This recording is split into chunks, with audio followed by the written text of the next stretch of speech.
Tipepese kamba kavuto limenelo ndi nthawi ya nkhani mwatsatanetsatane ndipo madzulo ano muli ndi ine Elita Soko. Koma poyamba nayi mitu yake. Mtsogoleri wa dziko lino Lazarus Chakwera yemwenso ndi wapampando wa bungwe la SADC wati Africa siyoti mayiko ena azikanganirana. Bungwe la Public Affairs Committee likuyembekezereka kukumana ndi mtsogoleri wa dziko lino. Ndipo mlembi wa chipani cha DPP Mai Griselda Jeffrey analira kupempha chikhululukiro mkhoti. Tili ndi izi komanso zina zambiri tiyeni tikhale limodzi.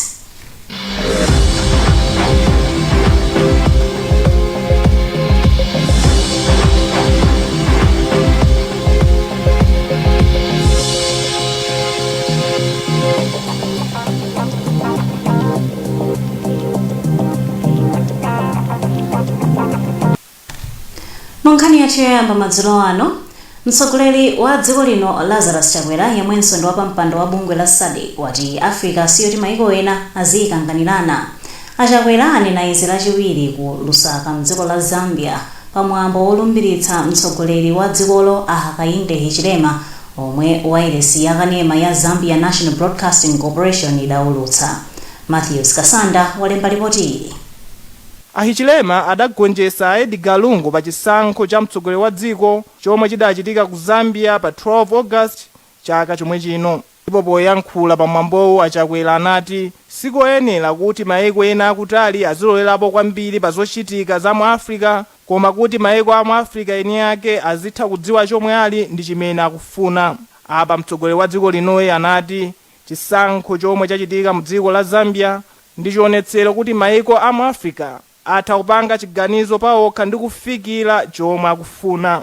Iwo anafotokozanso kuti sikoyenera kuti mayiko akutali azidabwa chomwe Africa ili pakadali pano popeza zomwe zachitika mu dziko la Zambia ndi chionetsero cha mgwirizano. This Zambian story is proof positive that Africa is not an infant to be babysat. Achakwera anayamikiranso alungu kamba kovomereza kugonja pa chisankhochi. Mwazina mukuyankhula kwawo Hakainde analonjeza kuti boma lawo lithetsa katangale ndi kuonetsetsa kuti chakudya chokwanira chikupezeka mdzikoli. Iwo anafotokozanso kuti aonetsetsa kuti achinyamata mu dziko la Zambia akupeza ntchito.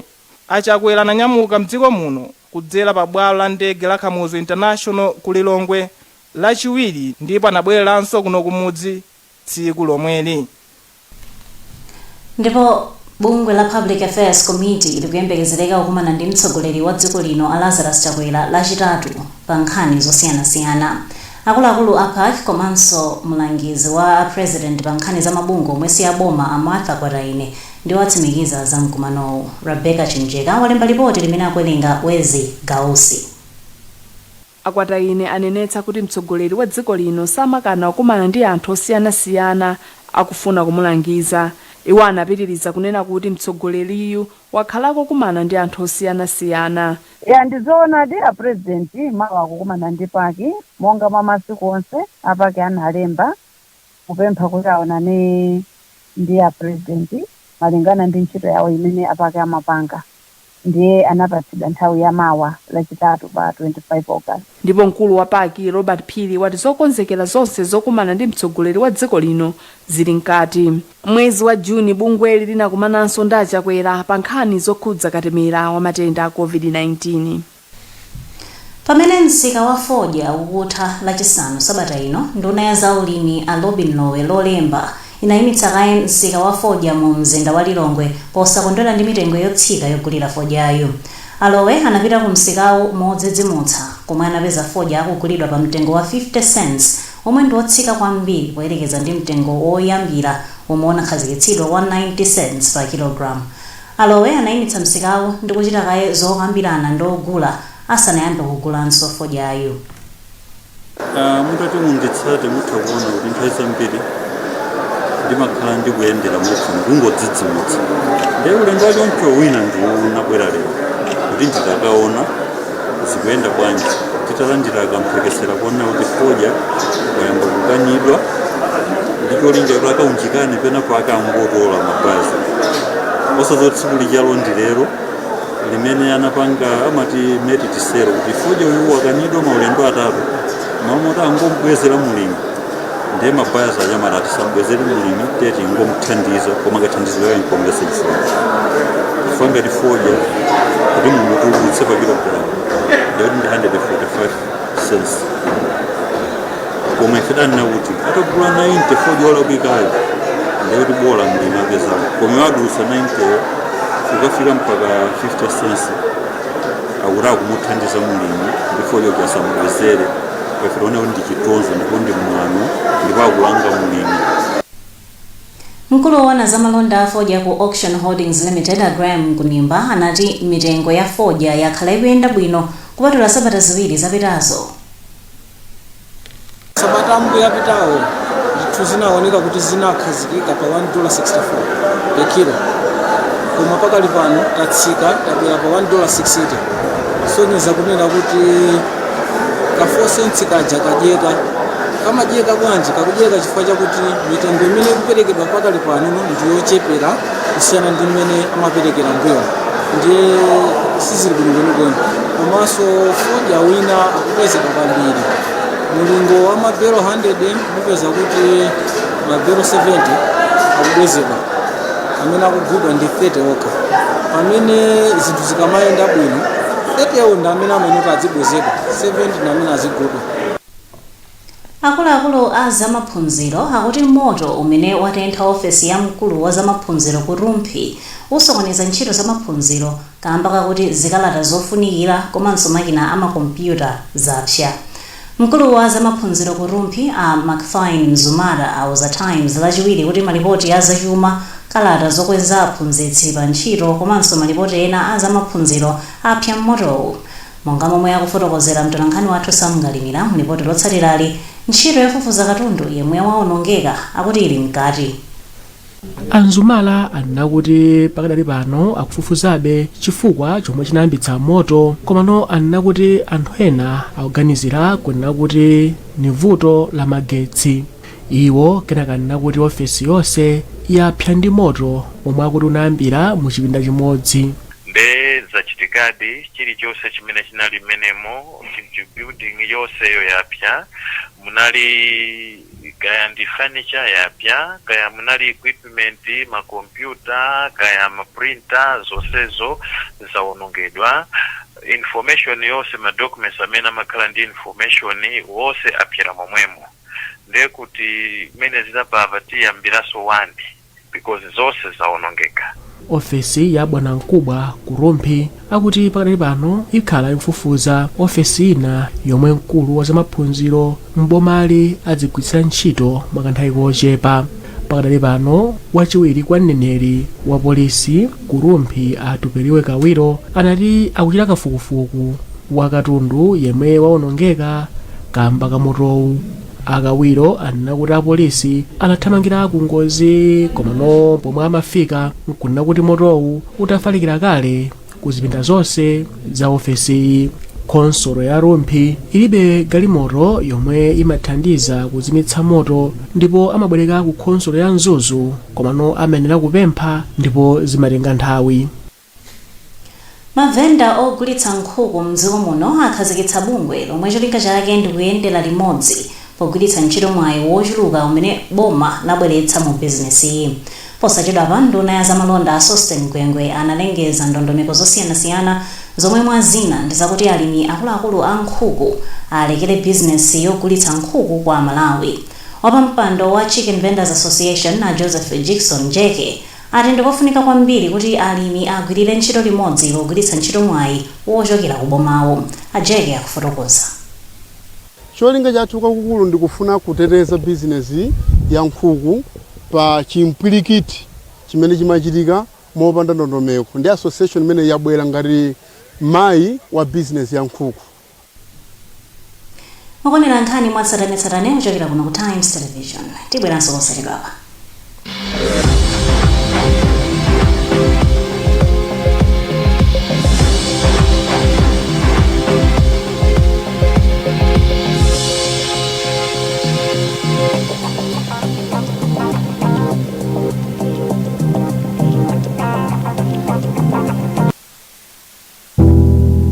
Kumanga zinthu zokhalitsa, kumanga kwaphweka. ngati mukufuna katundu komanso zipangizo zomangira nyumba musachedwe, bwerani ku shopu yathu ya Cash Build kulimbe. Kumeneku mukapeza zinthu zosiyanasiyana komanso zolimba pa mtengo wa zii. Kumeneku kuli ma new light ceiling boards, garage doors, aluminium ndi steel window frames mwazina. Bwerani mudzazionere nokha. Ife a Cash Build timanyamula kukasiya katundu imwe matigula kumadera ozungulira Blantyre mwaulere. Komanso timapereka upangiri pa zinthu zomwe mukufuna. Mukafuna zambiri mutipeza pa www.cashbuild.co.za kapena bwerani pa nyumba ya City Plaza tisanafike pa Yanagis. Shop yathu ili pafupi ndi Electra Sales mu Masauko Chipembere Highway kulimbe. Tiyimbireni lero. Cash Build, kugula zinthu zolimba pa mtengo wa zii.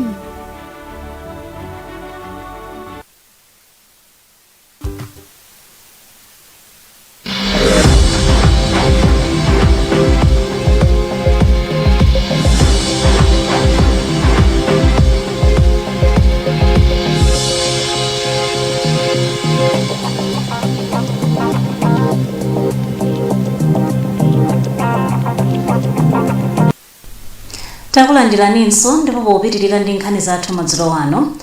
Kwa masiku oposa mwezi tsopano ogulitsa malonda ena ku msika wa Jenda mu Mzimba maka ku Mzimba akhala asakulipira misonkho ya mu msikawo kamba kuti khonsolo ya Mberwa inathetsa komiti ya mu msikawo nthawi yawo yogwira ntchito isanathe.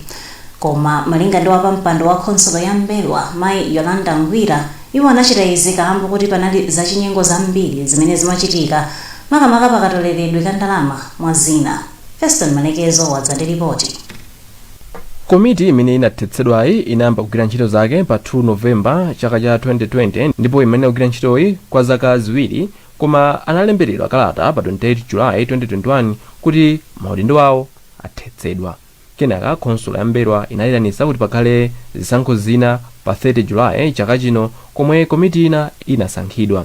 Posakhutira ndi zimene zinachitikazi, komiti yakaleyi inafunsa loya wawo amene analembera khonsolo ya Mberwa kalata pa 3 August chaka chino kuti komiti yakaleyi ibwenzerezedwe pa maudindo komanso kuti apereke chindapusa powachotsa maudindo mwawo mopanda kusata malamulo.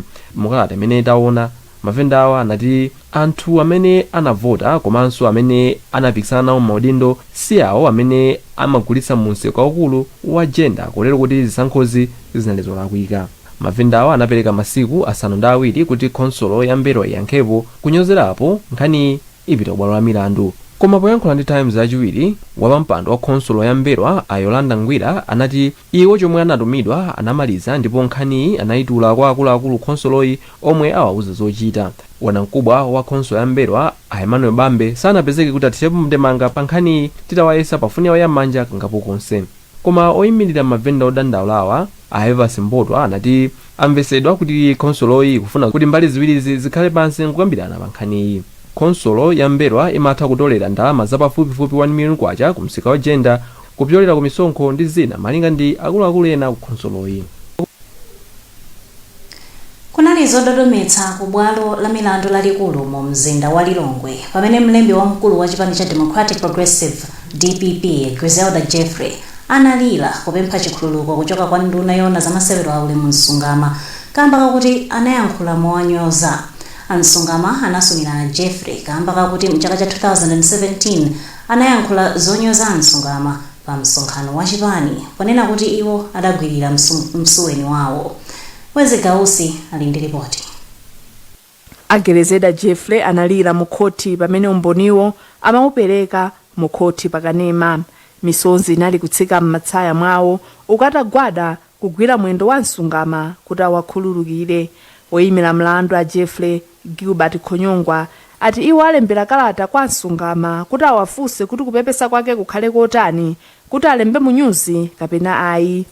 Imene ndinayi timati mediation ndipo sizina kungadzokambirana sizina khalise Jeffrey apepesa kwambiri. Nachita kugwada ndithu kupepesa kusonyeza kuti kususidwa ndi zimene zinachitikazo. Tikatere tikumana utikambirana ndi anzathu ambali nayo kuona kuti ndi mmene apepeseramu ngati pali zina zimene tigwirizane kuti tizabweresenso ku khoti ndi kutseka mlandu. Msungama ati iwo ndokonzeka kuwakhululukira Jeffrey koma achenjeza kuti anthu a ndale asiye kunyozana pa misonkhano ya ndale. Ndeneyo chikhulupiriro yawo ndachimvetsa ngotibe pakuyenera kukhala njira yonena kuti ife ngati andale tiphunzire chifukwa ndale zomatukwanana kunyozana mabodza ife zimenezo sitimakhulupirira yaye ndifake na menyetsa nkhwanga pamwala kunena kuti olemekezeka tikafika ku khoti. Oweruza mlandu Justice William Msisya wapereka chilolezo kuti mbali ziwirizo zikambirane kunja kwa bwalo kuti akamaliza zonse azapitenso kukatseka mlanduwo. Ndipo Amalawi ayembekezere kuchita malonda ndi anthu okhala kunja mosavuta pogwiritsa ntchito makina apa intaneti. Izi zadza pamene National Bank yabweretsa njira ya makono yogulira komanso kugulitsira malonda osiyanasiyana. Gary Samati wadza ndi zambiri. Kuluona zokhuza kayendesedwe ka ndalama pa makina a intaneti ku National Bank a William Kaunda ati njira yochitira bizinesi iyi ndiyodalirika. Iwo yankhula izi poona kuti nkhani zokuba ndalama pogwiritsa ntchito makina a intaneti zikuchuluka. Zimene tayamba lero a National Bank zimene tikuuza mtundu wa Malawi lero as National Bank ndizokuti tabweresa akuthekera kuti ma customers athu amene customer wena aliyese amene amagulisa katundu kayafuna kugulisa katundu pa internet kayafuna kuika katundu wake afuna ike pa app amene yo yakhoza kutha kutero chifukwa nonse akhaso ndi nkhawa yonena kuti kodi anthu andilipira bwanji. Chimene angapange angotipeza ife a National Bank tikhala naye pansi limodzi tipanga zotheka zokuti customer kaona katundu wake pa internet athe kugula pompo asanayambe kuyiwala ndiponso akatero ndalama yoyilowa ku akaunti siku lomwelo. Ndi zimene tabweresa as National Bank. Komanso tikunena kuti iyi ndi njira yosiyana chifukwa choti nthawi zambiri anthu timadalira kuti tipange connect ku ma services ngati mmene munatchula ya pepo amene sali achimalawi andinso ndi mawallet akunja, koma panopa tikunena kuti as National Bank ya chimalawi yabweresa njira ya chimalawi so yoti tithandizane ife ngati amalawi ndalama zisamachite kupita kunja, katundu asamachite kusowa kogulisa kufa akapezeka pa intaneti katundu yatha kugulidwa pompo. Mwaena njira yochitira malondayi ithandiza Malawi omwe amachita malonda ndi anthu okhala kunja kwa dziko lino. Nkhani zathu madzulo ano ndi zomwezi ndipo pomaliza nayinso mitu yake. Mtsogoleri wa dziko lino Lazarus Chakwera yemwenso ndi wapampando wa bungwe la SADC wati Africa siyoti maiko ena azikanganirana. Bungwe la Public Affairs Committee likuyembekezeka kukumana ndi mtsogoleri wa dziko lino. Ndipo mlembi wa chipani cha DPP Mai Griselda Jeffrey analira kupempha chikhululuko mkhoti. Kumbukirani kuti mutha kupeza nkhani izi ndi zina zambiri pa makina a internet pa www.times.mw, pa Facebook pa tsamba la Times 360 Malawi komanso pa Twitter @Times360 Malawi. Chonde sambani m'manja pafupi khalani motalikana ndi anzanu komanso valani mask nthawi zonse kuti muziteteze ku COVID-19. Munali ndi ine Edita Soko.